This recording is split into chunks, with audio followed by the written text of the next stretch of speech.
J Drone and the Drone Zone. We got this drone with an A-I-O, A-I-O, AKK all-in-one camera. We have a 3.7 220 milliamp 30C battery on the back of it. This is the drone that I put a 010 board in it. We could run the camera off of this battery. It is a double tap. I have a JST and a lossy connection, but I want two different batteries in case one fails. I have one operating.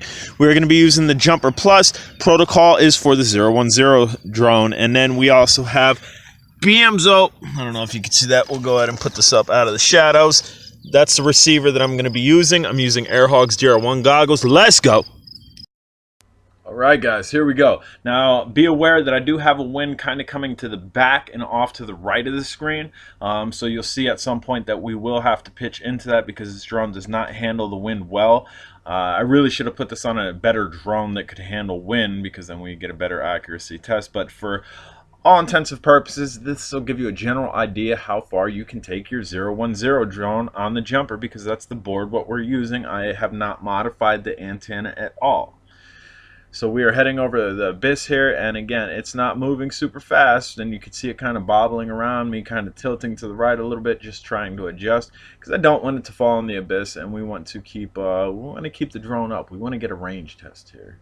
This was very simple to do, guys. It took a little while to figure out what motors went to what wires on the board because I left the wires on the 010's board. That way I really didn't have to do much soldering at all. Actually, I did no soldering. I did twist and crimp type style method, splicing wires, and that's how this drone's flying, and it's flying well. The conversion underneath I did for a lossy connection, but I have it open so it could take a JST as well. We're getting out here, guys. We are getting out here. This is getting good range, and as you can see, I've kind of turned my direction off to the right a little bit, trying to stay on course as the wind's kind of blowing it sideways now. And we are right at that Y, and I'm going to try to fly back. I'm going to try to fly back, guys.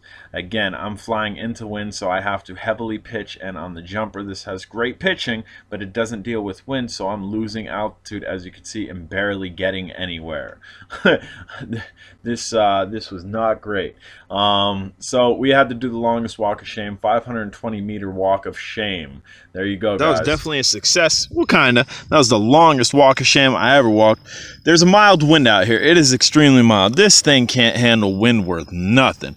I guess I should have did this mod to a drone a little bit better suited that could handle a little bit of wind, but that'll just show you a little bit of the range you could get out of 010 if that could also handle some wind and you could get some flight time. On the way out, I knew I'd have no problem because I had wind to the back of us, but on the way back, I knew I was probably going to encounter problems, and that's why we crash dive. Guys, I'm J Drone, and this is one of my mods with an AKK A-I-O, A-I-O. What's up? What's up, guys? I'm a modded drone. I don't fly so well in wind.